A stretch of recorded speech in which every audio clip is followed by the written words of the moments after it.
हम अखिल भारतीय मारवाड़ी महिला सम्मेलन की ओर से राष्ट्रीय देहदान सखी डॉक्टर राजकुमारी बहन आज हमारे साथ उपस्थित है देहदान संकल्पकर्ता आदरणीय प्रमोला जी शर्मा।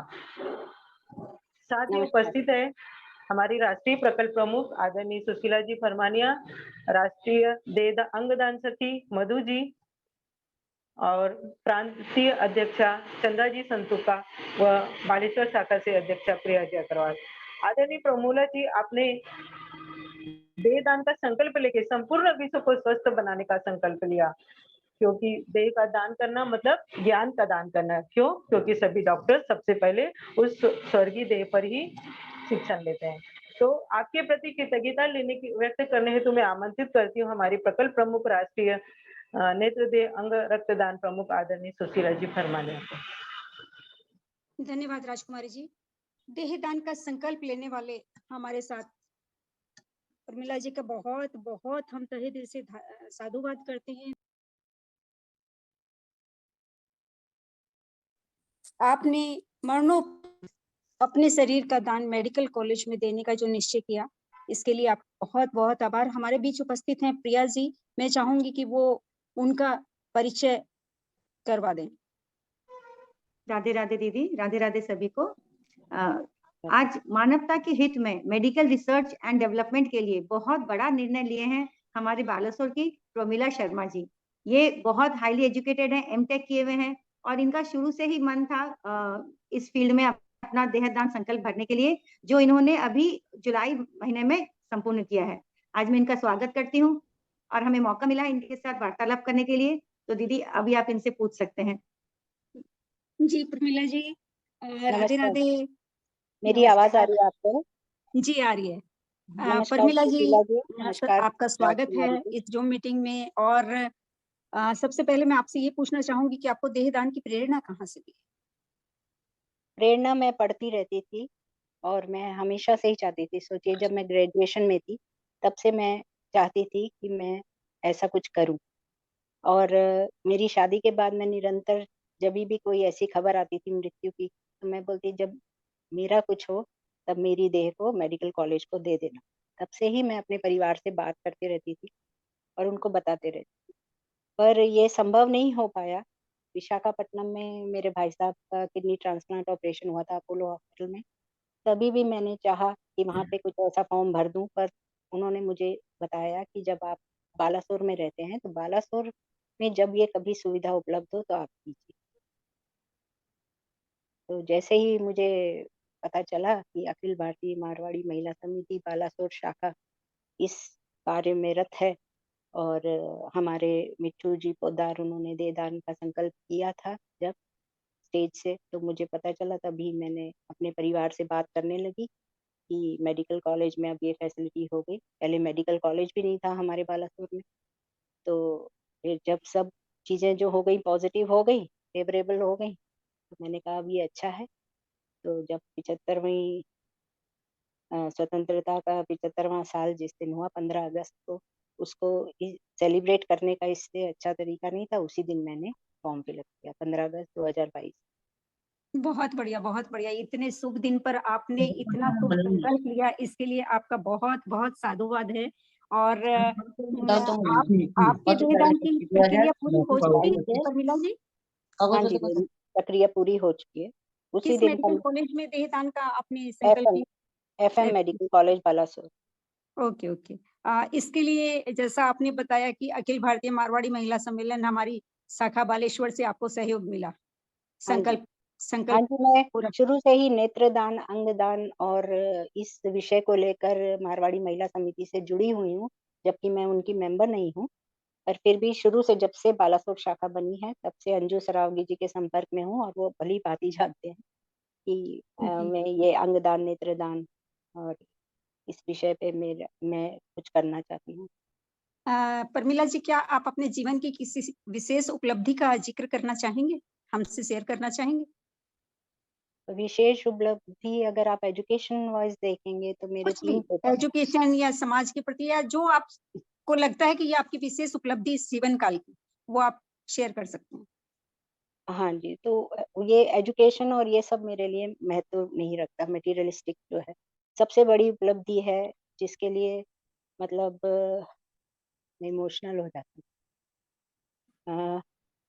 मैं हमेशा से ये चाहती थी कि मेरे माँ बाप जब इस दुनिया से जाएं तो मैं उनके पास रहूं, और भगवान ने मेरे इस संकल्प में मेरा सहयोग किया। और उन दोनों के प्राण जो है, उनकी सेवा करते हुए उनके जब प्राण निकले तो मैं उनके पास थी। मेरे जीवन की सबसे बड़ी उपलब्धि यही है। आपने जो चाहा, आपको लगा कि आपके जीवन की सबसे बड़ी उपलब्धि माँ-बाप से बढ़कर और इस दुनिया में कुछ भी नहीं है। मैं उनके पास रह पाऊँ, इसके लिए मेरे को स्कॉटलैंड में मेरा डेपुटेशन हुआ था, वो भी मैंने छोड़ दिया था कि पीछे से अगर मेरे फैमिली मेंबर्स को या मेरे माँ-बाप को कुछ हो जाएगा तो मैं तुरंत नहीं पा। जी, फैमिली जो है मेरे लिए सबसे ऊपर है। ये आपकी बहुत अच्छी सोच है। इस सोच को हम नमन करते हैं। समाज को कुछ मैसेज देना चाहेंगे आप प्रमिला जी? मैं देखिए, फैमिली जो है ये पूरे समाज की, पूरे देश की, पूरे संसार की इकाई है। अगर वो बोलते हैं ना, चैरिटी बिगिंस एट होम, तो अगर हम अपने घर में, अपने परिवार में सेवा भाव बनाए रखें, किसी को भी ज़रूरत पड़े अगर करें, ऐसे अगर हर परिवार करे, तो हमारा देश सुदृढ़ होगा और पूरा संसार सुदृढ़ होगा। आपके परिवार से और कोई सदस्य हमारे साथ जुड़े हैं? नहीं, इस समय तो कोई भी नहीं है, सब गए हैं। चलिए, जो परिवार से क्वेश्चन पूछने वाले थे, वो हम आपसे ही जान लेते हैं। हाँ जी। आपने जो संकल्प लिया इसमें परिवार का पूरा सहयोग है? सभी रिलेटिव्स और आपके परिवार में और कौन-कौन सदस्य हैं? मेरे इमीडिएट फैमिली तो मेरे हस्बैंड है और मेरा बेटा है। हुँ, मैं मेरे बेटे कोई की शादी करने झिझक वाली हूँ 9 फरवरी नहीं को। सिग्नेचर करने में? तो मेरा बेटा और वो हैं, ऐसे मेरे जेठ-जेठानी हैं, ननद-नंदोई हैं, और मेरे भाई हैं, 4 भतीजे हैं। सबसे मैंने करने से पहले, देहदान करने से पहले जो हमने प्लेज लिया था, उसके पहले भी बात की है, और मैं करती रहती हूँ कि मैं तो ये करने वाली हूँ, मैं तो ये हुँ, करने वाली हूँ। तो ऐसा किसी ने ऑब्जेक्शन नहीं किया। सिर्फ़ मेरे बेटे ने कहा, मम्मी आई डोनेशन, ऑर्गन डोनेशन तक तो ठीक है, अब आप बॉडी डोनेशन। मैंने कहा मैंने तो पहले ही किया था। फिर मैंने उसको समझाया कि जो मेन चीज़ है बेटा, वो तो परमात्मा में लीन होने ही वाली है, और हुँ। शरीर क्या है, ये तो मशीन है। अगर इसके पुर्जे कहीं किसी के काम आ जाएँ तो इससे अच्छी बात क्या है? तो बॉडी इज़ आपने जस्ट अ जैसे अपने मशीन। हुँ, परिवार के अलावा और लोगों को भी बताया तो उनकी किसी की कोई प्रतिक्रिया पॉजिटिव या नेगेटिव क्या फीलिंग है? नहीं, सबकी पॉज़िटिव, क्योंकि हमारे फैमिली ने, जैसा मैंने बताया मेरे भाई साहब के टाइम में, हमारी फैमिली बहुत सफ़र की है। हमने बहुत उनकी केयर की, किडनी ट्रांसप्लांट किया। मतलब सोचिए 8-10 सालों में हमारा आधा समय जो था वो हॉस्पिटल में रहा। तो सभी ये जानते हैं कि मेडिकल फील्ड में जो है डेवलपमेंट के लिए कुछ भी करें, और ये मानव शरीर हमारा तो है नहीं, हम तो चले जाएँगे, हमको जितना यूज़ करना था कर लिया। उसके बाद भगवान का दिया हुआ शरीर अगर मानवता के ही काम आता है तो इससे बड़ी बात नहीं है। ये सब फैमिली में एजुकेटेड हैं, सब समझते हैं। जी, हालाँकि अभी तक किसी ने लिया नहीं है डिसीज़न, बट मेरे हस्बैंड का बहुत सपोर्ट रहा, उन्होंने एक बार भी नहीं पूछा, एक बार भी कोई भी क्वेश्चन नहीं किया। नेत्रदान बहुत से लोग करते हैं फैमिली में, और जी मंजुला जी, आपका बहुत-बहुत आभार। राजकुमारी जी? जी आदरणीय प्रोमोला जी, हम जानना चाहेंगे कि देहदान के विषय में समाज से आपकी क्या अपेक्षा है? मेरी अपेक्षा यही है कि ये जो प्रोग्राम हम लोग करते हैं, अवेयरनेस प्रोग्राम जो करते हैं, ठीक है ना? ये बहुत मतलब, जैसे मुझे क्वेश्चन था, मैं डॉक्टर से बात करती कि भई देह दान के बाद उस बॉडी का क्या होता है? बॉडी को कितने दिन रखा जाता है? ये सब जैसे देह दान का संकल्प किया हुआ, पर इन सब बातों की जो नॉलेज है, वो देह दान संकल्प करने वाले को भी नहीं है कि आखिर फिर बॉडी का किया क्या जाता है। अगर प्रॉपर उसको डिस्पोज़ किया जाता है बॉडी को, जैसे हमारे सनातन धर्म के जो संस्कार हैं वो सब किए जाते हैं, या मतलब इलेक्ट्रोक्यूशन भी अगर किया जाता है प्रॉपरली, अगर हम ये यही डाउट रहता है कि लोगों को कि क्या करते हैं उस बॉडी का। मैंने जितने भी लोगों से बात की तो वो यही बताते हैं, इवन डॉक्टर्स से भी बात की है मैंने, उनको भी नहीं पता कि मेडिकल कॉलेज ये क्या, स्कैर्सिटी है ये पता है, कि बॉडीज की स्कैर्सिटी रहती है, सिर्फ जो गवर्नमेंट कॉलेज है उनको अनक्लेम्ड बॉडीज मिल जाती है, जबकि जो प्राइवेट कॉलेजेस हैं उनको खरीदनी पड़ती है बॉडी। तो ये काम तो बहुत अच्छा है, पर इसकी अवेयरनेस कि आपकी डेथ के बाद आप फैमिली को कन्विंस करने के लिए ये नॉलेज का होना बहुत जरूरी है कि उसके बाद बॉडी को कितने दिन रखा जाता है, या उसके बाद जब उसका काम हो जाता है तो उसको किस तरीके से डिस्पोज किया जाता है। ये जब तक हम एनाटॉमी अपने के बाद अवेयरनेस मैं हम आपके लोगों प्रश्न ने का उत्तर देती हूँ दीदी। जी मैं स्वयं एक डॉक्टर हूँ और 83 में डॉक्टर बन चुकी हूँ। तो जब हम पढ़ रहे थे तो हम 6 से 8 स्टूडेंट के बीच एक बॉडी होती थी। आज 25 से 50 स्टूडेंट के बीच होती है। अब बॉडी का क्या करते हैं, आपके मन में ये प्रश्न आ रहा है। सबसे पहले हम उन सम्मानित देह को नमस्कार करते हैं, क्योंकि वही हमारे प्रथम गुरु है। और फिर उस शरीर को एक टैंक होता है, उसमें फार्मलिन होता है, उसमें रख दिया जाता है। और प्रतिदिन एनाटॉमी, सबसे पहले जैसे ही हम मेडिकल कॉलेज में एंटर होते हैं, एनाटॉमी यानी शरीर रचना, तो शरीर में कहाँ क्या है इसकी हम स्टडी करते हैं। हम एक बार पूरे शरीर में सब कुछ दो दो है, तो एक और 4 या 3 स्टूडेंट होते हैं, कोई डिसेक्शन करता है, कट करके देखता है, और कोई देखता है। इस तरीके से आसानी से हम पढ़ाई कर लेते हैं। तो हम डिसेक्ट करके शरीर के किस जगह पे क्या रखा हुआ है, ये हमें सब ठीक से समझ में आता है, तभी तो हम आगे चल के ऑपरेशन करते हैं दीदी। नहीं तो हम कैसे करेंगे, हमें जब पता ही नहीं होगा शरीर में कहाँ क्या रखा है। तो यह सब कुछ हम बहुत अच्छे से जानते हैं। बाद में जो पोस्ट ग्रेजुएशन करते हैं सर्जरी वगैरह, चाहे वो आंखों का डॉक्टर हो या शरीर के किसी भी विभाग का सर्जन हो, वो सब भी उसमें वापस प्रैक्टिस करते हैं। बॉडी जो सम्मानित देह होता है वो करीब 1 साल तक हमें काम में आता है। 1 साल पूरा हम एनाटॉमी सीखते हैं और वो हमें पूरा 1 साल तक काम में आता है। किसी प्रकार का कोई मिसयूज नहीं होता। बाद में जो ऑर्गन निकलते हैं उनको स्पेसिमेन के रूप में रख दिया जाता है, तो वो स्पेसिमेन से भी हम देख करके पढ़ाई करते हैं। और जो हड्डियां होती है बाद में, उनसे भी हम पढ़ाई करते हैं, कहाँ पर हड्डी में कहाँ क्या है, ऑर्थोपेडिक सर्जन कैसे बनेगा, तो वो सारी हड्डियों को देखता है।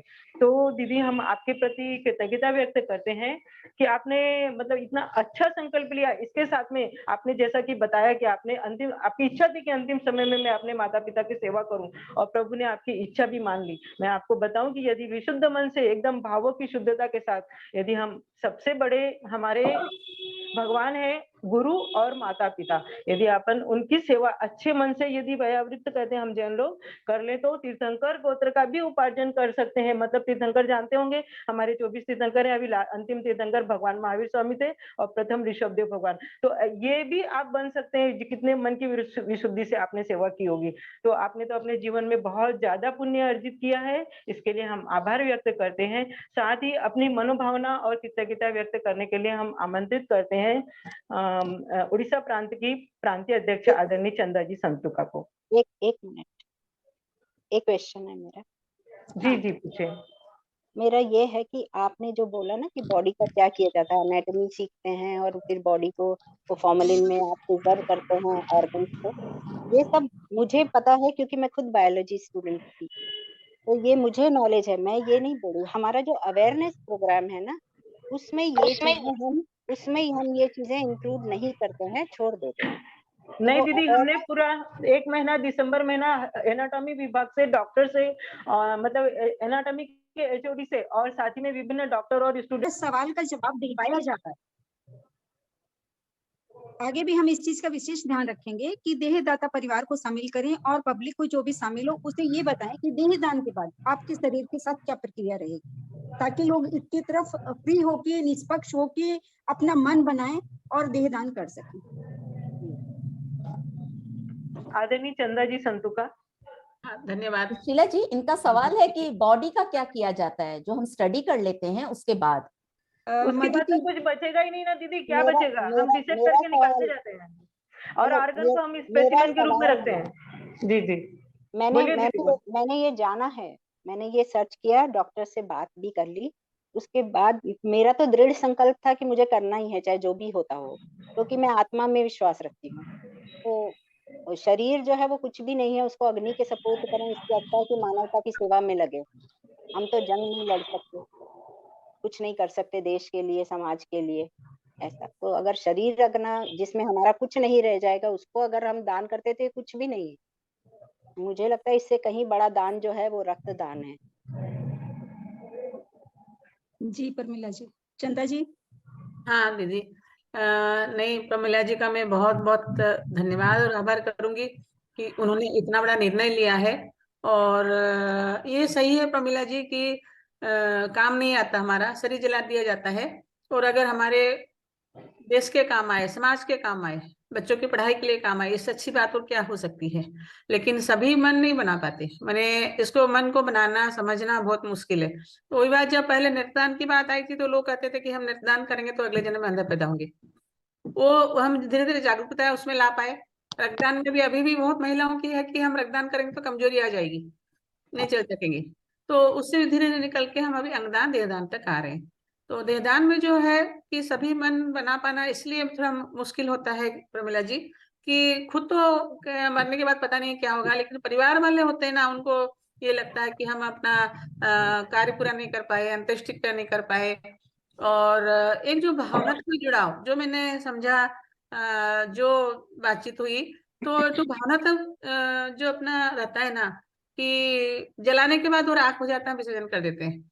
लेकिन ये शरीर है, हॉस्पिटल में वहाँ है, बॉडी रखी हुई है, चाहे माँ हो बाप हो, जो भी एक लगा होता है, नहीं मेरी माँ की बॉडी है वहाँ। आज अगर वो जो सोच से निकलना कि वहाँ है, मैं जाके देख सकता हूँ, शायद मेरा मन करे जाके देखने के लिए, तो उससे बहुत लोग निकल नहीं पाते हैं। अंत्येष्टि नहीं करेंगे तो उनका स्वर्गवास नहीं होगा, आत्मा को मोक्ष नहीं मिलेगा। तो इस सब सोच से उभर कर आपने इतना बड़ा निर्णय लिया है, तो आपको बहुत बहुत नमन है। और ये अच्छी बात है, हम कितने को जागरूक कर पाते हैं, कितना अपने को समझा पाते हैं, लोगों को समझा पाते हैं, ये हमारे पर निर्भर करता है। लेकिन आपने जो निर्णय लिया है उसके लिए मैं बहुत बहुत आपका धन्यवाद देना चाहूंगी, आभार व्यक्त करना चाहूंगी। बहुत अच्छी बात है। आज की सभा में उपस्थित देहदाता संकल्प लेने वाले आदरणीय प्रमिला जी व हमारे सभी पदाधिकारियों का हम आभार व्यक्त करते हैं, आप सभी के आदर्श नोबल कार्य के लिए। जय जय। धन्यवाद।